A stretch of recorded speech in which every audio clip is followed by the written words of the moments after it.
Welcome back to Jays Central, the ultimate destination for Toronto Blue Jays analysis and news. Today we're tackling a controversial topic that's got the baseball world buzzing, and I need you engaged from the very beginning. Smash that like button right now if you're a true Blue Jays fan, and make sure you drop a comment telling me your honest opinion on what we're about to discuss. This is going to be a deep dive, so buckle up. Here's the situation that's causing debate across Blue Jays Nation. Back in early December, Toronto made a massive commitment, inking a premium starting pitcher to a 7-year deal worth $210 million. This wasn't just any signing. It was the largest contract in franchise history for a free agent acquisition. The front office identified their target early, pursued him aggressively, and locked him down before the competition could really heat up. At the time, it seemed like a decisive, bold move that signaled Toronto's championship intentions. Fast forward to just recently, and another team landed a comparable arm for significantly less money and fewer years. That contract came in at 3 years and $115 million. Suddenly, people are asking uncomfortable questions. Did the Blue Jays overpay? Could they have been more patient?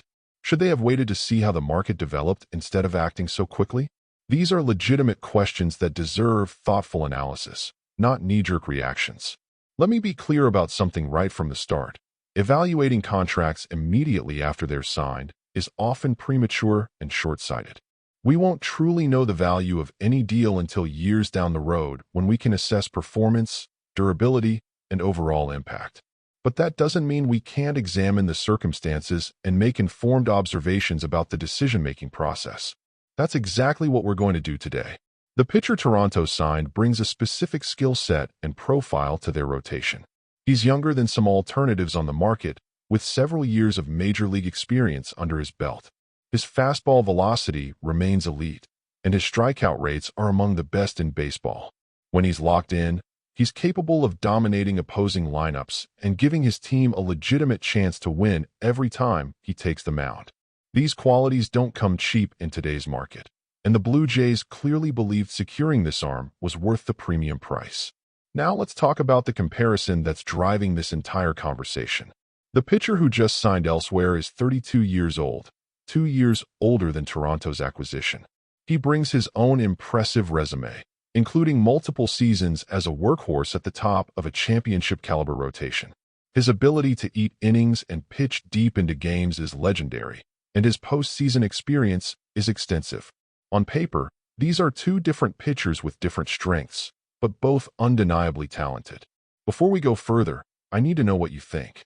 Drop a comment right now telling me, would you rather have the younger arm with higher strikeout potential, or the proven veteran who consistently gives you length and reliability? There's no wrong answer here.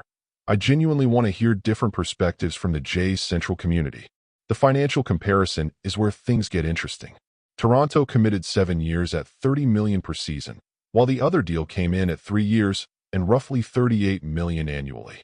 At first glance, you might think the shorter deal represents better value because it limits long-term risk. But baseball economics don't work that simply. Shorter contracts typically command higher annual values because players sacrifice security for flexibility. Longer deals spread the risk but provide cost certainty and potentially buy out free agent years at below-market rates. Here's something critics often overlook. Market timing matters enormously.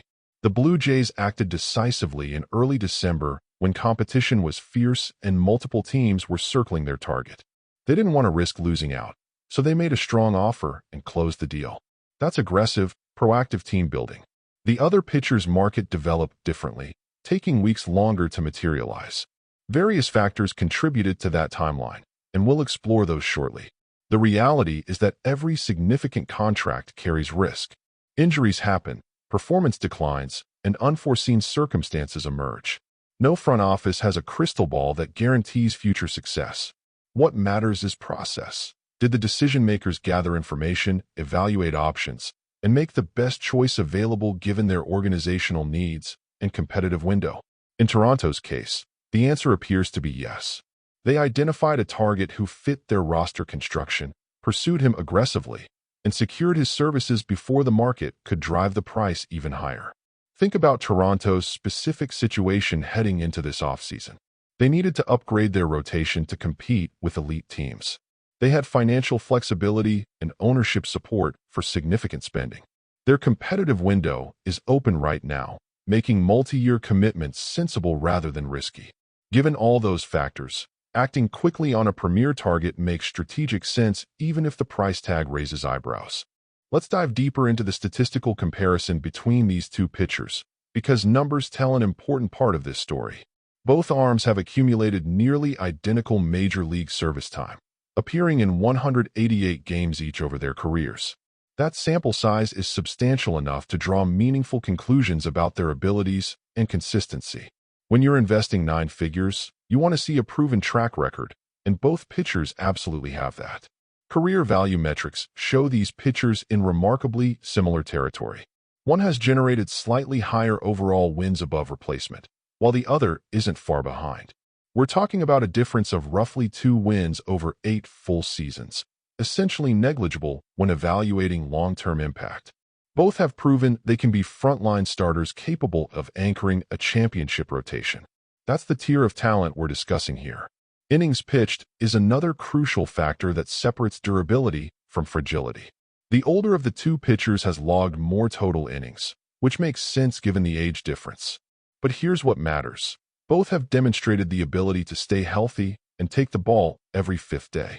In an era where pitchers are increasingly fragile and injury-prone, having someone who can consistently give you 30-plus starts is worth its weight in gold. Now let's talk about pitching styles, because this is where real differences emerge. One pitcher relies heavily on strikeouts, posting elite whiff rates that rank among the best in baseball. When you strike out nearly 30% of batters faced, you're limiting balls in play and reducing the randomness that can derail even well-pitched games. That's a valuable skill that plays in any ballpark, against any lineup, in any situation. The other pitcher takes a different approach, inducing weak contact and generating ground balls at an impressive rate. His ability to pitch to contact while limiting hard-hit balls keeps his defense engaged and allows him to work deeper into games with lower pitch counts. That's a different kind of value, but value nonetheless. It's not about which approach is better. It's about which approach fits your team's needs and defensive capabilities. Make sure that like button is highlighted, folks. And drop a comment telling me which pitching style you prefer for Toronto's roster. Do you want the strikeout artist who can single-handedly carry games, or the contact manager who trusts his defense and eats innings? Let me hear your thoughts. Walk rates present another point of comparison. One pitcher has historically issued free passes at a slightly higher rate, though still within acceptable parameters for a frontline starter. The other demonstrates superior command, rarely putting runners on base without earning it. Over the course of a full season, that difference might account for 5 to 10 additional base runners. It's not massive, but it's also not nothing. ERA and ERA plus statistics tell us how these pitchers have prevented runs relative to league average and park-adjusted contexts. Both grade out as well above average, though one holds a slight edge. Again, we're talking about marginal differences rather than massive gaps in performance. These are both high-quality major league pitchers who would improve virtually any rotation in baseball. Here's where context becomes critical. The incident that may have suppressed the market for the older pitcher. In September, a situation occurred involving this pitcher and his catcher that raised questions about professionalism and clubhouse dynamics. Without relitigating the entire controversy, it's fair to say that incident likely gave some teams pause during free agency negotiations. Perception matters in these situations, even if the reality was less dramatic than initial reports suggested. Whether that incident was genuinely concerning or overblown, it clearly impacted how this pitcher's market developed. Teams that might have been aggressive early instead took a wait-and-see approach. That created opportunity for a franchise willing to look past the noise and focus on talent. Detroit made that bet, and time will tell whether their evaluation was correct. For Toronto, that incident was never going to be relevant because they'd already committed to their target weeks earlier. They weren't choosing between these pitchers in real time. They'd made their decision and moved forward. You can debate whether they should have waited to see all options, but second-guessing with hindsight is always easier than making decisions in real time with incomplete information. The age factor deserves serious consideration when comparing these contracts. 2 years might not sound significant, but in baseball terms, it absolutely can be. Pitchers tend to decline in their early to mid-30s, making the younger player a theoretically safer long-term bet. That said, individual aging curves vary wildly. Some pitchers maintain effectiveness into their late 30s, while others fall off a cliff at 30. Nobody knows for certain how any individual will age. Now let's address the elephant in the room. Did Toronto overpay? And does the recent comparable signing prove they made a mistake? These are the questions dominating discussion boards and sports talk radio. So let's tackle them head-on with honest, thoughtful analysis. Before we do, make sure you've hit that like button and dropped a comment with your gut reaction. Are you confident in Toronto's move, or are you second-guessing the front office? Here's my take on the overpay question. Context matters more than absolute dollars. Toronto operates in a difficult market for free agent signings. Players often demand premiums to come to Canada due to tax implications, border considerations, and media scrutiny. The Blue Jays have historically needed to outbid American teams to land premier talent. That's not an excuse, it's reality. Evaluating their deals in a vacuum without acknowledging this context is intellectually dishonest. Additionally, Toronto acted from a position of organizational need and competitive urgency. They weren't bargain hunting or looking for value plays. They identified the specific player they wanted and paid what it took to secure him before competitors could interfere. In a world where wait-and-see approaches often result in settling for second or third choices, there's something to be said for decisiveness. The structure of the contract also matters significantly. 7 years provides cost certainty and potentially buys out free agent years at below-market rates if the pitcher performs to expectations. If he's worth $30 million annually in year 1, he might be worth $40 million by year 5. Locking in that value now rather than facing another free agency creates financial predictability that helps with long-term roster planning. Compare that to a 3-year deal, which provides flexibility but no long-term security. The team gets peak years but faces another expensive free agency before the window closes. There's no right or wrong answer, just different organizational philosophies about risk tolerance and planning horizons. Toronto chose the longer-term approach, betting on sustained excellence rather than short-term rental. It's also worth noting that Toronto didn't stop after this signing. They continued to be active, adding multiple complementary pieces to strengthen their roster depth.